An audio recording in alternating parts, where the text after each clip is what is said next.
जय श्री कृष्ण भक्तों संकटा माता व्रत की कथा पूजन विधि सहित इस प्रकार है। माता संकटा की महिमा इतनी अद्भुत है कि उसका वर्णन करना सूर्य को दीपक दिखलाने के सदृश है। इनकी सबसे बड़ी विषमता यह है कि इनकी शरण में जो भी व्यक्ति अपनी मनोकामना की पूर्ति के लिए जाता है वह कभी भी निराश नहीं होता, उसकी मनोकामना अवश्य पूर्ण होती है। संकटा की पूजन विधि इस प्रकार है। यह व्रत प्रत्येक शुक्रवार को अपनी सभी मनोकामनाओं को पूर्ण करने के लिए अवश्य करना चाहिए।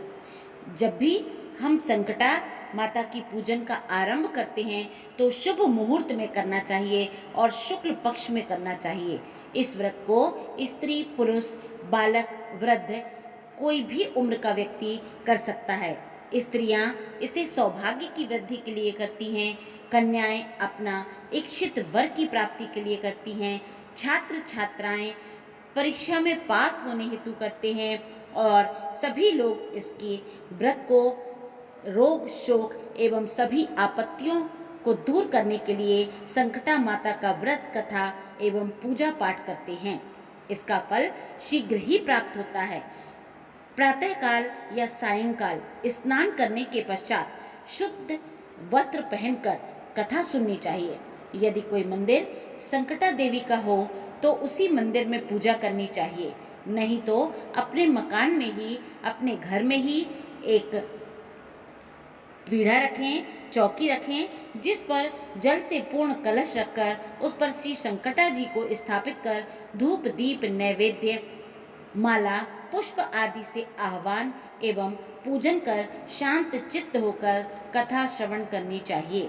भोग के लिए चावल का चूरा, उसके लड्डू बनाने चाहिए तथा मीठा फलों में सेब, केला, संतरा, अनार इत्यादि जो भी मिल सके अर्पण करना चाहिए, श्रद्धा भक्ति पूर्वक। इसके अतिरिक्त कच्चा नारियल, अगरबत्ती, धूप, हवन सामग्री आदि से पूजा करनी चाहिए। सौभाग्यवती स्त्रियां सिंदूर अवश्य चढ़ावें और हाथ में लाल रंग का फूल लेकर माता का स्मरण करें। कथा इस प्रकार है। एक बार श्री नारद जी महाराज भ्रमण करते हुए मृत्यु लोक में आए। यहाँ पर आने के पश्चात सारे नगर में भ्रमण करते करते एक निर्जन स्थान में गए। वहाँ पर इनको एक देवी का मंदिर दिखलाई पड़ा। मंदिर में पहुंचकर नारद जी क्या देखते हैं कि एक स्त्री वहाँ पर पूजन करती हुई दिखलाई पड़ी। पूजन करते जब उसे कई घंटे व्यतीत हो गए तब नारद जी महाराज मंदिर में गए तो क्या देखते हैं, वह स्त्री रो रही है और माता को अपनी करुण पुकार सुना रही है। नारद जी कहने लगे, माता जी आपको क्या कष्ट है जिसके लिए आप विलाप कर रही हैं? तब उस स्त्री ने नारद जी को देखकर रोना बंद कर दिया और नारद जी को प्रणाम किया और कहने लगी, महाराज आप कौन हैं? मैं आपको नहीं पहचानती। क्या आप मेरी मनोकामना पूर्ण करने की कोई युक्ति बतलाएंगे? यदि आप उसे पूरा करने का वचन दें तो मैं आपको अपनी व्यथा का वर्णन अवश्य करूंगी। श्री नारद जी ने उसे सांत्वना दी और विश्वास दिलाया कि मैं कोई युक्ति नहीं बतलाऊंगा, बल्कि जिस कार्य के लिए आप इतना विलाप कर रही हैं उसे मैं पूरा करने की चेष्टा अवश्य करूंगा। नारद जी की वाणी को सुनकर वह स्त्री अत्यंत प्रसन्न हुई और उसका चेहरा गुलाब के फूल की तरह खिल गया। तब नारद जी महाराज बोले, आप श्री संकटा देवी का व्रत कीजिए और विधि पूर्वक उनका पूजन कीजिए। 1 वर्ष व्यतीत होने के पश्चात जिस पुत्र रत्न की प्राप्ति के लिए आप विलाप कर रही थी वह मनोकामना पूर्ण करने की शक्ति श्री संकटा माता में है। आप अपने घर जाओ और नियम पूर्वक इनका व्रत, पूजन इत्यादि करो, जिसके करने से आपको मनचाही संतान प्राप्त होगी। 1 वर्ष बीतने के पश्चात एक सुंदर बालक को उस स्त्री ने जन्म दिया। बालक के पैदा होने के पश्चात जिस प्रकार से द्वितीया से पूर्णिमा तक चंद्रमा वृद्धि को प्राप्त होता है, उसी प्रकार वह बालक भी बढ़ने लगा। इसके बढ़ने का कारण इसका नाम चंद्र किरण रखा गया। कानपुर नगर में भोला बाबू नाम के एक सेठ रहा करते थे। भगवान की कृपा से किसी प्रकार की कमी न थी। लाखों रुपये का व्यापार होता था। इनके दरवाजे से कोई भी याचक, भिखारी कभी भी खाली हाथ वापस नहीं जाता था। इनके 4 पुत्र थे। सबसे बड़े लड़के का नाम नील श्री सिद्धनाथ था। वह भी पिता के समान धार्मिक विचारों को मानने वाला था। जब लड़के की आयु 16 वर्ष की हुई, पिता ने शादी कर दी। शादी करने के कुछ दिनों के पश्चात सेठ जी का देहांत हो गया।